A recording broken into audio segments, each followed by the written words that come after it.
बिस्मिल्लाहिर्रहमानिर्रहीम। आज का हमारा लेक्चर जो है वो है रिक्वायरमेंट एलिसिटेशन टेक्निक्स पे। एलिसिटेशन मींस टू गैदर, इकट्ठा करना। हम आज डिस्कस कर रहे हैं ऐसी कौन कौन सी टेक्निक्स हैं जो यूज की जाएंगी रिक्वायरमेंट्स को गैदर करने में या एलिसिट करने में। There are basically multiple techniques जिनमें आपको जैसे स्क्रीन पे नजर आ रहा है हमारे पास ब्रेनस्टॉर्मिंग हो जाएगी, एग्जिस्टिंग सिस्टम्स उनकी स्टडी हो जाती है, इंटरफेस एनालिसिस हो जाएगा, इंटरव्यूज लेना भी एक मेथड है, एथनोग्राफी या observation method, prototyping, requirement workshop, reverse engineering, survey and questionnaires also become this technique to elicit the requirement. Then we have scenarios and storyboards. So हम इन 10 टेक्निक्स को discuss करेंगे। ये हमारी वो मेन टेक्निक्स हैं जो मोस्टली हम यूज कर सकते हैं और ज़्यादा प्रोडक्टिव साबित होती हैं रिक्वायरमेंट्स को गैदर करने में अपने प्रोजेक्ट के लिए। So before starting, जब हमने requirement gathering की बात की है, we have to make sure a few things. वो ये है कि while you are developing the system, you want to gather the requirements. Make sure that you gather the smart requirements. अब smart requirements क्या है? ये जो आपको यहाँ पे criteria नजर आ रहा है, smart SMART is used as an a jargon, और इसमें हर एक word जो है उसका abbreviation जो है expand किया गया. S is for specific. Means your requirement should be specific, it should be clear कि ये क्या बात की जा रही है, इसमें कोई ambiguity ना हो. Second is it should be measurable. Measurable means कि आपके पास there has to be some method जिसको use करते हुए आप requirement का जो result है या outcome है, जो output है, उसको हम measure कर सकें कि ये up to what scale है. ठीक है. Third is achievable. Achievable means कि requirement should be realistic. ऐसा ना हो कि हवा में महल बनाने की बात की जा रही हो, तो ऐसी रिक्वायरमेंट हो जो गिवन सिनेरियोज, गिवन टेक्नोलॉजी के हिसाब से अचीवेबल हो. ठीक है. टेक्निकली भी पॉसिबल हो.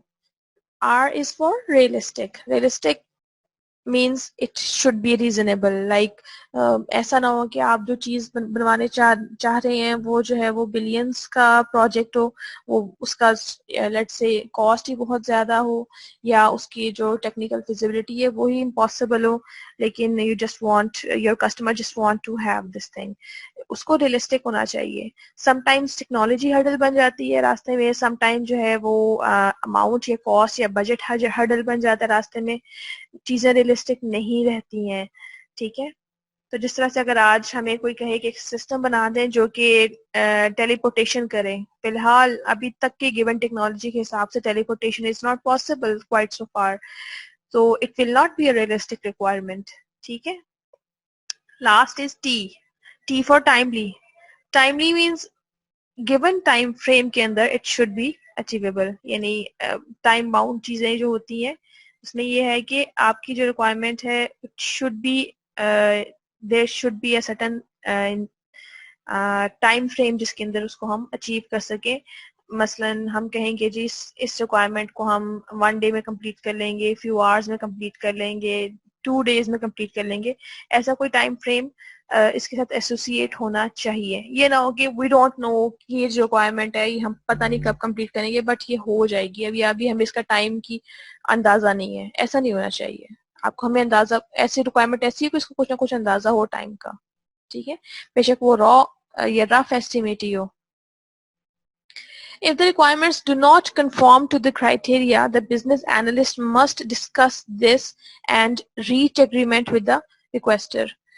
So अगर requirements में से कोई एक भी जो ये वाला factor है missing है, तो this means requirement needs to be clarified, needs to be taken in account for, ताकि हम ये तमाम चीज़ें जो हैं उनमें हर रिक्वायरमेंट में इंश्योर कर सकें.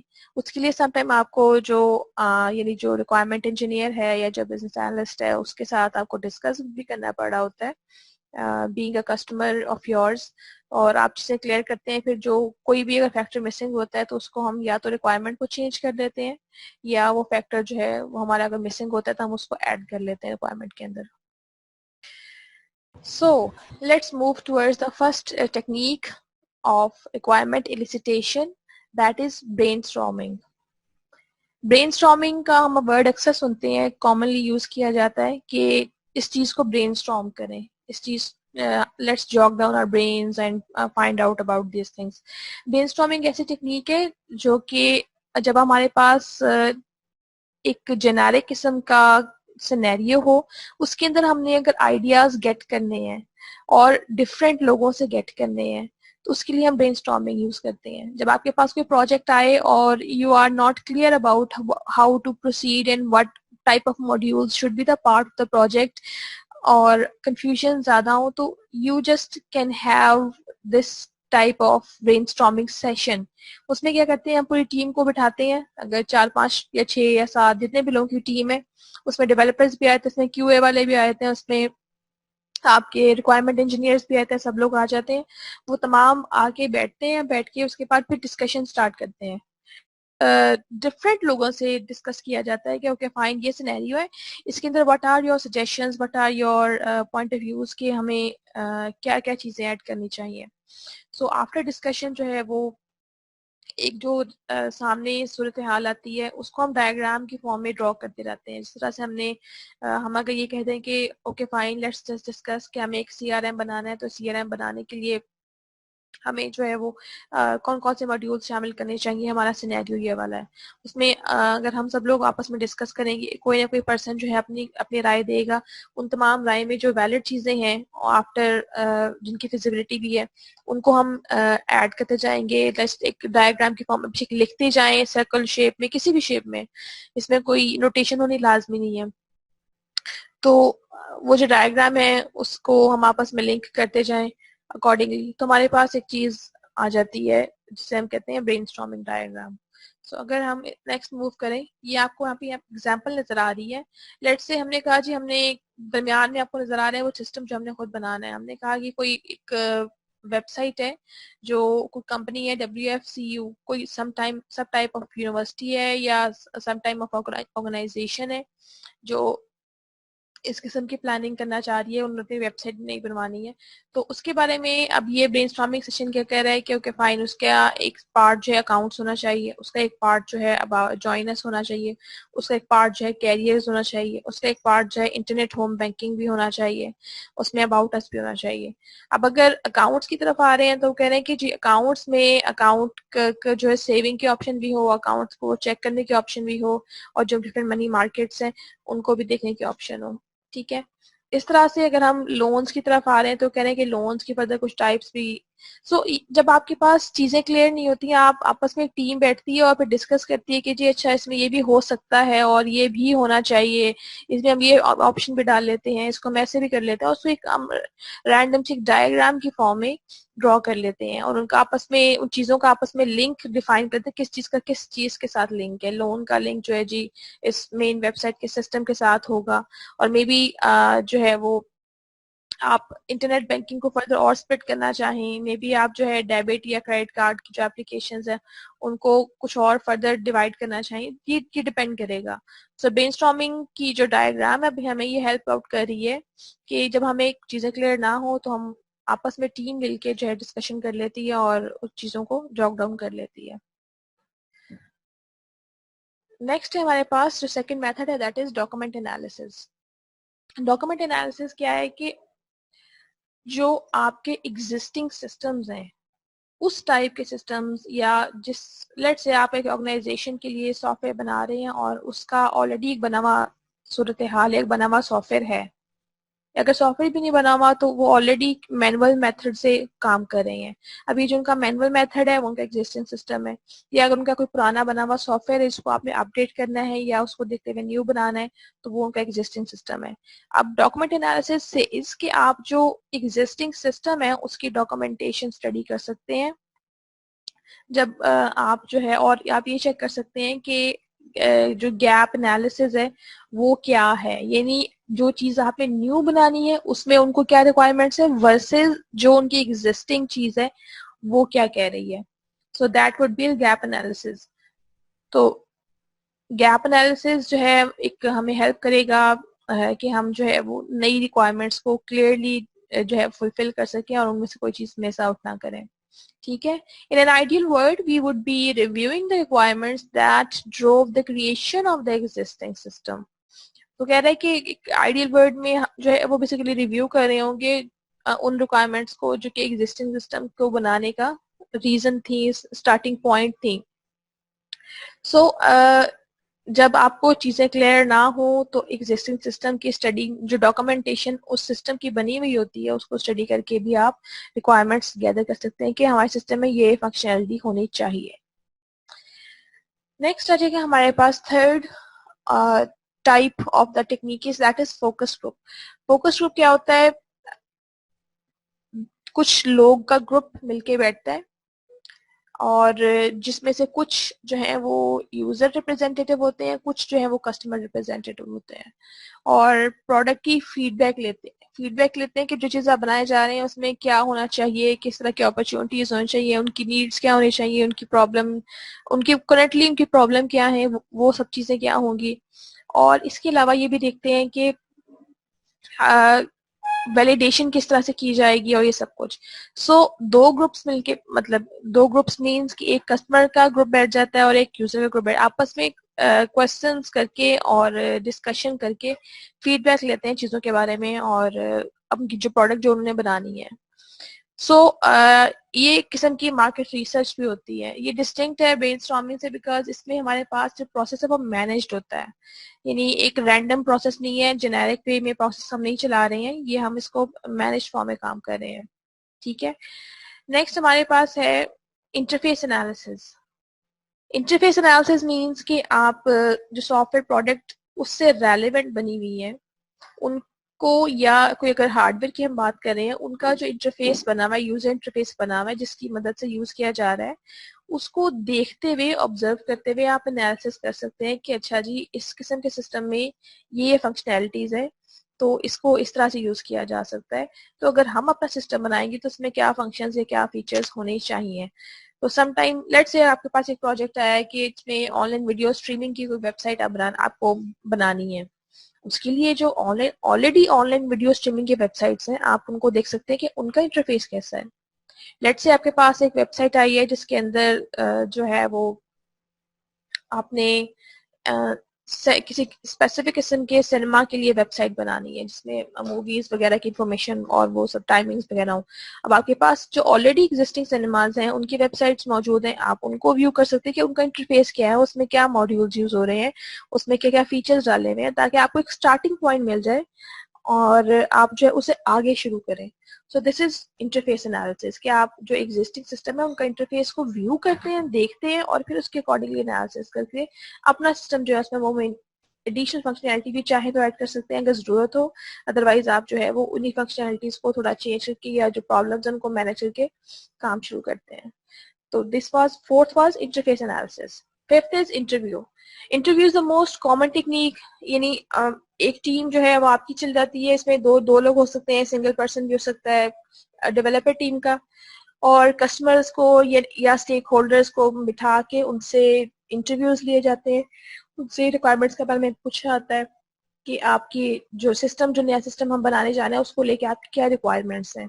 अब बेहतर तरीका ये है कि आप जो है वो डिफरेंट टाइप के स्टेक होल्डर्स का पर्सपेक्टिव लें और उन सबसे यानी मींस कि अगर एक हमारे पास उस सिस्टम का यूजर क्लरिकल स्टाफ है तो एक इंटरव्यू आप क्लरिकल स्टाफ से भी लें.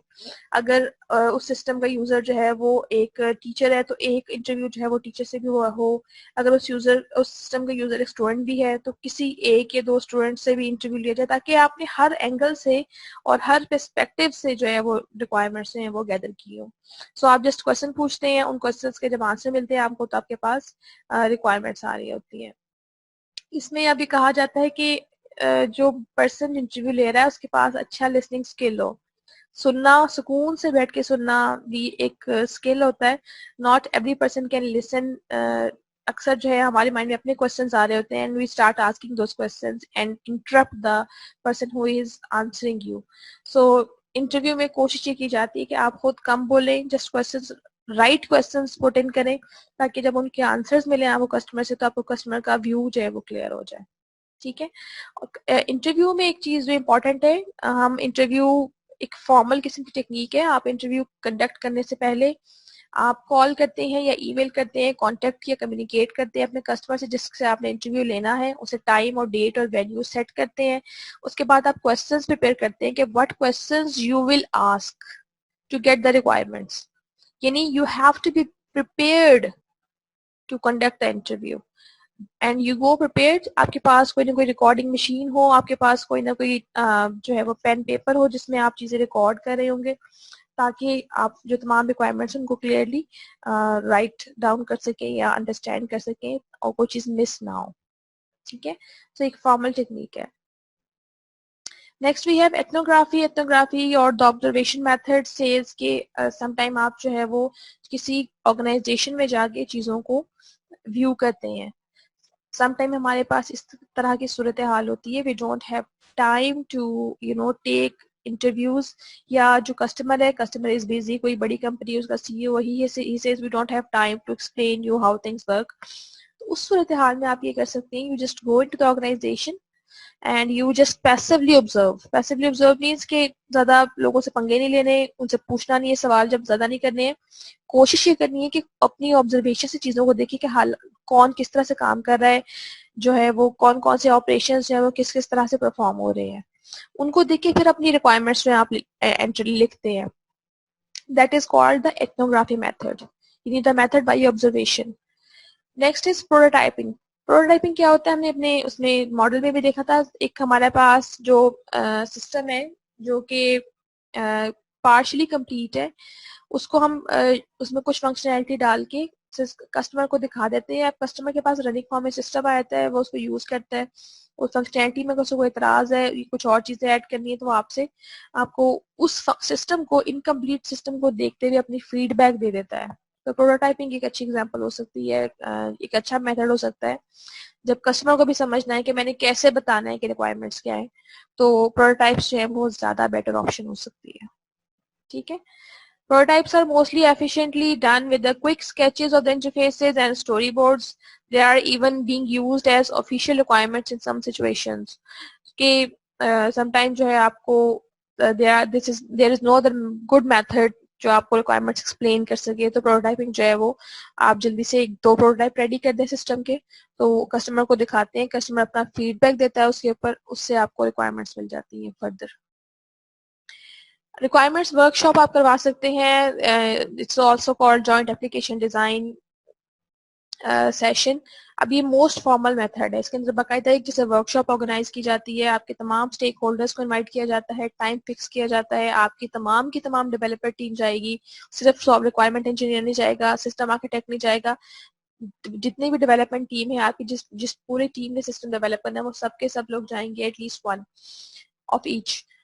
सो एक सेशन जो है जिसमें प्रॉपर किस्म के मल्टीमीडिया और वाइट बोर्ड या ब्लैक बोर्ड ये सब चीज़ें जो है सेट की जाती हैं, और तमाम जो एक एक पर्सन जो है जो कि स्क्राइब होता है, जो क्वेश्चन पूछता है, और एक फैसिलिटेटर होता है जो चीज़ों को फैसिलिटेट कर रहा होता है। क्वेश्चंस किए जाते हैं कस्टमर के तमाम स्टेक होल्डर से एक ही जगह पे बिठा के। उसका फ़ायदा क्या है कि आपको बार बार इंटरव्यूज लेने के लिए जाना पड़ रहा है, आपको बार बार जो है वो रिक्वायरमेंट्स को क्लियर करने के लिए या मिसअंडरस्टैंडिंग्स को रिमूव करने के लिए उनके पास नहीं जाना पड़ रहा। तो आप सिंपल एक रिक्वायरमेंट वर्कशॉप करवा देते हैं या एक जैड सेशन करवा लेते हैं, उसको यूज करते हुए आप requirements, most of the requirements हैं वो कलेक्ट कर लेते हैं। एक और मेथड है रिवर्स इंजीनियरिंग। रिवर्स इंजीनियरिंग क्या है कि आप ये देखते हैं कि जो ऑलरेडी बना हुआ एक सिस्टम है उससे रेलेवेंट है, जो आपने सॉफ्टवेयर बनाना है वो किस तरह से बना हुआ है, अगर उसको बैक पे हम लेके जाएं तो कि जी हाँ जी ये गिवन सिस्टम है, इसका ही अगर हम यूज किस मॉडल है वो कैसे बनाएंगे। जैसे अगर मैं आपसे कहूँ जी आपका जो स्टूडेंट पोर्टल है जीसीयूएफ का, उसका आपने यूज किस मॉडल बनाना है, तो आप बनाएं। अब this is an example of reverse engineering कि आपका सिस्टम बना हुआ है, अब आप उसकी बैक पे पहले आप फिर आप जो है उसकी लॉजिकल मॉडलिंग कर रहे हैं, फिर आप उसकी मैं कहूँ उसकी रिक्वायरमेंट्स भी लिखे। दिस मीन्स कि बना हुआ सिस्टम है लेकिन you are basically learning how to go back, how to do the documentation of the system. So this is also an example of reverse engineering. Excuse me. So JAD जो है वो एक और हमारे पास डिटेल्ड हमने जो भी डिस्कस किया है इसकी फर्दर डिटेल है कि मैम जी मैम ये जो रिवर्स इंजीनियरिंग है ये हम किसी सिस्टम को डेवलप करने के लिए उसके किसी सिमिलर सिस्टम रिवर्स इंजीनियरिंग करेंगे ना, जी जी लाइक बिल्कुल हमें बिल्कुल। अगर वैसा कुछ। हाँ जी जी। ठीक है, थैंक यू। सो जेड की फर्दर डिटेल है कि हमारा मेथड क्या होगा कि पार्टिसिपेंट्स जो हैं वो सेशन में इन्वॉल्व होंगे। इन्वॉल्वमेंट सबकी होनी जरूरी है। डिफरेंट टाइप के एंड यूजर्स हम अभी डिस्कस कर चुके हैं तमाम चीजें। Requirement engineering team is assigned to find and gather the requirements. The output of the assignment is taken as requirements. उसके आउटपुट जाएगी वो आपके पास रिक्वायरमेंट्स आ जाएंगी। ठीक है। सर्वेज करना, आप एक क्वेश्चनर बना लेते हैं या सर्वे फॉर्म बना लेते हैं, वो बना के आप जो है आपके अपने डिफरेंट टाइप के लोगों में जो है तकसीम कर देते हैं। ये अच्छा, ये वाली जो हमारे पास टाइप या मेथड जो है रिक्वायरमेंट गैदरिंग का, वो हम तब यूज करते हैं जब हमारे पास हमारे एंड यूजर्स जो हैं वो डिफरेंट टाइप के लोग हों। फॉर एग्जाम्पल, आपने एक सोशल नेटवर्किंग वेबसाइट बनानी है जिस यूनिवर्सिटी के स्टूडेंट्स के लिए, just like the Facebook, but वो GCUF का अपना फेसबुक नेटवर्क होगा, काइंड ऑफ दैट। तो उस सूरत हाल में अब आपके जो यूजर्स हैं पूरी यूनिवर्सिटी, जिस यूनिवर्सिटी के तमाम students, they are the potential users. You would want to know that how and what people want to have as features in the new social networking website. So maybe कुछ लोगों को कुछ drawbacks नजर आते हो existing systems में, तो वो आपको अपनी फीडबैक देना चाहें। तो उस सूरत हाल में आप ऐसा करते हैं, आप एक सर्वे फॉर्म बनाते हैं 10 या 12 क्वेश्चंस का, शॉर्ट सा होना चाहिए, बहुत लंबा नहीं होना चाहिए, प्रिसाइज क्वेश्चन होने चाहिए। उसमें MCQs की फॉर्म में आपने ऑप्शंस दी होती है कि इंटरफेस के बारे में पूछ लिया होता है, या आपने functions, which functions you want. Mostly questions जो हैं वो क्लोज एंडेड होते हैं।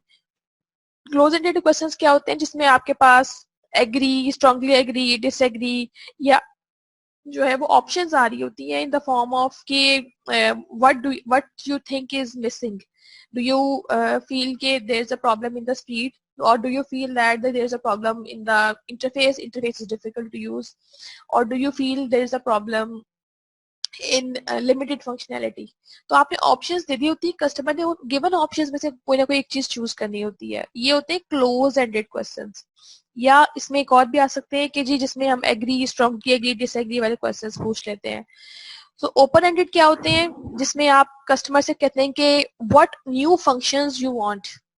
अब उसके जवाब में वो कुछ भी लिख सकता है, एक लाइन आपने दे दी होती है, स्पेस दे दी होती है, उसमें वो अपनी मर्जी से कोई भी अपना सजेशन लिख सकता है। These are open ended questions. ठीक है। सर्वे के अंदर क्या होता है, एक या दो आप ओपन एंडेड क्वेश्चंस रख सकते हैं, और मोस्टली जो आपके क्वेश्चंस हैं 95% क्वेश्चंस आपके जो हैं वो क्लोज एंडेड होने चाहिए। ठीक है। सो यानी अब जो सर्वे डिजाइन करना है, it's a proper task. You can't just say कि हम जी रैंडमली कोई भी क्वेश्चंस डाल देंगे। ये इंपॉर्टेंट चीज है कि आपको कौन किस टाइप की इंफॉर्मेशन चाहिए उन यूजर से, आप उससे रेलेवेंट क्वेश्चंस पूछते हैं। ठीक है। सो एक अच्छा डिजाइन किया हुआ सर्वे जो है, it will provide qualitative guidance for characterizing the market. It should not be used for prioritizing the features or requirements. कहते हैं इसके फीचर्स की प्रायोरिटी सेट करने के लिए यूज नहीं कर रहे हैं आप, रिक्वायरमेंट एक्चुअली में गैदर करने के लिए या इलिसिट करने के लिए यूज कर रहे होते हैं सर्वे फॉर्म्स। ठीक है। But it is very much important कि जो सर्वे फॉर्म आप बना रहे हैं वो आपका जो रिक्वायरमेंट्स आपने गैदर करनी है उनको क्लियरली, उन तमाम क्वेश्चंस को जो है वो पूछ रहा हो और उनको क्लियर कर रहा हो। So it is very much important कि you ask the right question to get the right answer in form of requirements. ठीक है। मैम ये रिवर्स इंजीनियरिंग का रिवर्स इंजीनियरिंग ये है कि आपके पास जब कोई सिस्टम ऑलरेडी बना होता है, फॉर एग्जांपल आपको कहा जी आपने जो है एक वेबसाइट बनानी किसी यूनिवर्सिटी के लिए। अब रिवर्स इंजीनियरिंग एक ये हो सकती है, आपको ये पता है कि जिस यूनिवर्सिटी का जो सिस्टम है, जो यूनिवर्सिटी है उसकी वेबसाइट बनी हुई है, एग्जिस्टिंग है, मौजूद है। आप उसको देखते हुए अंदाजा लगा सकते हैं कि ओके फाइन, अगर हम जो है वो अपने यूनिवर्सिटी की वेबसाइट बनाएं तो उसका यूज केस मॉडल कैसा होगा। अब आपके पास एक एग्जाम्पल जो है एग्जिस्टिंग सिस्टम जो बना हुआ है, आप उसको देख सकते हैं और उसको आप बैक, यानी रिवर्स इंजीनियरिंग मीन्स कि रिवर्स पीछे की तरफ जाते हैं। सिस्टम बना के आप जो है वो जो ऑलरेडी बना हुआ सिस्टम उसका एक एग्जाम्पल लेके फिर आप देखते हैं कि ओके फाइन, अगर हम इसकी डॉक्यूमेंटेशन करना चाहें तो क्या होगा, अगर हम इसकी जो है यूज केस डायग्राम बनाना चाहें तो क्या होगा, किस तरह से बनेंगी और इस तरह से। ठीक है। ठीक है, thank you. Excuse me ma'am, जी मैम ये जो लास्ट स्लाइड में थे ओपन एंडेड और क्लोज एंडेड का आपने जिक्र किया मैम, वो दोबारा जी हाँ जी। क्लियर कर दें। ओपन एंडेड क्वेश्चंस जो है, क्वेश्चंस की डिफरेंट टाइप्स होती हैं। ओपन एंडेड क्वेश्चंस क्या होते हैं कि लेट्स से मैं क्वेश्चन पूछती हूँ, what do you think about today's lecture. अभी क्वेश्चन है, अब इसका आंसर आप सब लोग अपनी मर्जी से अपने वर्ड्स चूज करके देंगे। कुछ कहेंगे इट्स वर्डेड, कुछ कहेंगे इट्स नॉट क्लियर, कुछ कहेंगे समझ नहीं आई, रिपीट कर दे। मतलब डिफरेंट लोग डिफरेंट किस्म का आंसर करेंगे, उनकी वर्डिंग्स जो है जी जी अपनी अपनी हिसाब से होंगी। ये होते हैं ओपन जी एंडेड क्वेश्चंस, जिसमें आप सही। आप यूजर से कितने भी अपनी राय का इजहार कर दें, अपने लफ्जों में कर दें, वो आप एक या दो लाइन नीचे छोड़ देते हैं, उसमें वो कुछ भी लिख देते हैं। जी जी ठीक है। जी अब दूसरे हैं close ended questions. Close ended questions क्या है, जिसमें आपने एमसीक्यूज की फॉर्म में ऑप्शंस दी होती हैं। फॉर एग्जांपल मैं आपसे जी जी पूछ लूं कि what do you think it is the best process model, waterfall, option A, option B V N D model, option C prototyping, option D फलां। तो अब यूजर ने उन 4 या 5 ऑप्शन जो मैंने गिवन दी हुई है उसी में से सिलेक्ट करना है कि उन्हीं में से बेस्ट मॉडल चूज कौन कर। सा है। अब ये हम तब जी देते जी हैं जब हमें पता होता है कि इन्हीं में से कोई ना कोई आंसर होना चाहिए। तो हम कस्टमर को फिर बाउंड कर देते हैं कि वो क्लोज एंडेड क्वेश्चंस में से कोई ना कोई एक ऑप्शन चूज करे और उसमें से आंसर करे। या दूसरी जो और ऑप्शन आपने है एग्री या डिसएग्री या स्ट्रांगली एग्री, ये जो हम अक्सर जो हमारे जो हम जी इवेल्युएशन फील कर रहे होते हैं उसमें भी किस किस्म के क्वेश्चंस होते हैं, वो भी क्लोज एंडेड होते हैं। ठीक है। जी। तो मैं इसमें ये बताया गया कि जो डॉक्यूमेंटेशन का सर्विस हो उनमें 90% क्लोज एंडेड होने चाहिए, देखिए ऑलमोस्ट 90%। डॉक्यूमेंटेशन का नहीं, रिक्वायरमेंट्स के लिए जो आपने सर्वे कंडक्ट करना है जी जी उसके जी अंदर ऐसा जी होना चाहिए। जी हाँ जी। जी। जी सही। Thank you ma'am, thank you so much. अच्छा, इसे क्यों होना चाहिए, क्यों कि हम ज्यादा क्यों पूछना चाहते हैं कि हमारे मोस्टली क्वेश्चंस जो हैं वो क्लोज एंडेड हो और कम से कम जो है वो ओपन एंडेड हो। What is the reason behind, कौन बताएगा? क्लोज एंडेड हो मैम, हम स्ट्रिक्ट टू सिस्टम रहना चाहते हैं, मतलब हम ये चाहते हैं कि जिस चीज पे हम बात करें उसके बारे में इंफॉर्मेशन हो, ना कि जिनसे किसी से हम पूछें वो अपनी राय डिफरेंट सिनेरियोज में या वाइड एंगल से करना शुरू कर दें, बिल्कुल इसका सही है, clarification ये बिल्कुल या सही बताना है। शुरू कर बाजुकात हमारा कुछ एक्सपीरियंस हुआ है सर्वेज करवाने से, बाजुकात आपका जो यूजर से आप सर्वे करवाते हैं उसको क्लियर आइडिया भी नहीं होता। मतलब अगर मैं पूछूं which is the best software process model, may be कुछ लोगों को पता ही ना हो कि प्रोटोटाइपिंग भी एक मॉडल है, इंक्रीमेंटल मॉडल एक मॉडल है। सो मे बी उन्होंने वाटरफॉल और वीएनवी मॉडल से ही काम किया, उनको दो का ही पता हो। तो जब हम ऑप्शंस देते हैं तो वो जरा सोचते हैं कि यार अच्छा ठीक है और भी ऑप्शंस मौजूद हैं कि ये क्या ऑप्शंस हैं, तो उनके लिए जवाब देना और सही जवाब देना आसान हो जाता है। मैम उसके अलावा ये जो सर्वे है, सर्वे करने से सिर्फ अपना डेवलपर को फायदा होता है या इसके अलावा एज अ कस्टमर को या एम्प्लॉय को भी फायदा हो सकता है? कस्टमर को फायदा नहीं हो सकता, कस्टमर का तो मेन काम है वो जो आपने करके देना है उसको, आपने उसको सॉफ्टवेयर बना के देना है। ठीक है। ठीक है, तो तो मैम हम इसके अलावा वो सॉफ्टवेयर बना के देने वो- के लिए हमें रिक्वायरमेंट्स चाहिए। अब रिक्वायरमेंट गैदर करने के लिए हमें वो डिफरेंट किस्म की टेक्निक्स हमने स्टडी की है। और एक और चीज, जब ये हम अपने किसी भी प्रोजेक्ट में कोई एक टेक्निक यूज नहीं करते हैं, हम कॉम्बिनेशन ऑफ जी जी। टेक्निक्स यूज करते हैं। कम से कम 2 या 3 टेक्निक्स जो हैं और गिवन सिनेरियो में हम उनमें से देखते हैं कि कौन सी जो है वो बेटर होगी, हम वो यूज करते हैं। इट्स नॉट लाइक कि आपने एक टाइप की टेक्निक ही यूज करनी है बस, ऐसा नहीं होता। कभी भी एक टाइप की टेक्निक, कभी आपने सिर्फ इंटरव्यू कर लिया, सिर्फ इंटरव्यू आपको तमाम रिक्वायरमेंट्स नहीं दे सकता। सिर्फ सर्वे करना आपको तमाम रिक्वायरमेंट्स नहीं दे सकता। सिर्फ जैड सेशन करना आपको तमाम रिक्वायरमेंट्स नहीं दे सकता। ठीक है, तो आपको मल्टीपल टेक्निक्स जो है प्रेफर ही किया जाता है कि मल्टीपल टेक्निक्स यूज करें ताकि आपकी जो रिक्वायरमेंट्स है वो हर एंगल से गैदर हो सके। जी जी मैं वो वैसे भी डिपेंडिंग डिपेंडिंग ऑन सिनेरियो होगा कि हाँ किसके जी। अकॉर्डिंग हमें सही अब समझ। हर किस्म के सिस्टम के लिए सर्वे आपको रिक्वायरमेंट्स देगा भी नहीं। आप हर किस्म के सिस्टम के लिए आप जो है वो रिक्वायरमेंट इंजीनियरिंग वर्कशॉप करवा भी नहीं सकते। ठीक है, तो अब या तमाम किस्म के सिस्टम्स के लिए आप जैड सेशन अरेंज नहीं कर सकते। जैड सेशन अरेंज करवाने पे ही जो है वो अच्छी खासी कॉस्ट आती है। इंटरव्यू लेना भी आसान है और उसको सिर्फ अगर आपके पास if you have good questions तो आपके पास एक अच्छा ऑप्शन है कि आप इंटरव्यू तो जरूर ले सकते हैं उसके थ्रू रिक्वायरमेंट। ये जो हमारे पास एक और मेथड, सॉरी सिनेरियोज रह गया था। सिनेरियोज वाला जो मेथड है उसमें हम क्या करते हैं कि हम जिस तरह से हमने यूज केस मॉडल बना लिया, एक रफ सी डायग्राम बना लेते हैं या सिनेरियो लिख लेते हैं, उसको चार्ट के ऊपर लिख के या स्लाइड के ऊपर लिख के कस्टमर को या प्रेजेंटेशन की फॉर्म में एक्सप्लेन कर देते हैं कि इस तरह से होगा। हम अब हम खुद ही से बता रहे हैं कि इस तरह से होगा, पहले ये होगा फिर ये होगा, पहले आप इस बटन पे क्लिक करेंगे, फिर आप ये इन्फॉर्मेशन लिखेंगे, फिर आप रजिस्टर पे क्लिक करेंगे तो आप रजिस्टर हो जाएंगे। इसको हम या तो स्लाइड्स पे रिटन फॉर्म में शो कर देती है, या हम जो चार्ट्स है चार्ट्स पे हम ड्रॉ करके डायग्राम्स की फॉर्म में, रैंडम डायग्राम्स की फॉर्म में कस्टमर को दिखा के एक्सप्लेन कर देते हैं वो सिनेरियो। फिर उस सिनेरियो पे कस्टमर अपनी राय का इजहार करता है कि नहीं जी इसमें ये जो चीज है, पहले बटन से पहले ये वाली चीज आनी चाहिए, ये जो आपने फॉर्म में जी लिखा हुआ है कि आपने CIC नंबर लिखना है, हमारी ऑर्गेनाइजेशन का अपना भी एक नंबर है, वो वाला नंबर भी पूछे। तो वो आप जो सिनेरियो एक्सप्लेन करते हैं उसके ऊपर अपने जो फर्दर जो फीडबैक देता है उससे भी आपको हेल्प मिलती है कि आप जो है वो रिक्वायरमेंट्स को और क्लियर कर सकें। ये जो सिनेरियोज हैं वो यूज केस और सीक्वेंस डायग्राम्स और या इंटरेक्शन डायग्राम्स को यूज करते हुए आप बना सकते हैं। इनमें से वो ये डायग्राम आप बना सकते हैं एज ए सिनेरियो। मैम जहाँ तक पेपर की बात है वहाँ बस ये क्वेश्चन आ जाएगा? नहीं, आपको एक केस स्टडी दी जाएगी, फिर पूछा जाएगा इस केस स्टडी के लिहाज से आप कौन सा टाइप की टेक्निक्स यूज करना प्रेफर करेंगे और इसको जस्टिफाई करें। तो मैम वो इसी तरह पॉइंट्स बना के करेंगे? ये भी क्वेश्चन हो सकता है कि आपसे कहा जाए कि आपका ये सिनेरियो है, इसके लिए इंटरव्यू के लिए कुछ 4 या 5 क्वेश्चंस लिखें कि अगर आपके पास आपने ये सिस्टम जो है वो बनवाना हो, अब आपने इसकी रिक्वायरमेंट्स गैदर करने जाना है तो इंटरव्यू लेना है आपने, इंटरव्यू में आप कौन से कोई 5 क्वेश्चंस लिखें जो आप पूछेंगे कस्टमर से। या आपसे ये भी कहा जा सकता है कि जी आप जो है इसका सर्वे के लिए कोई 5 क्वेश्चंस बना दें।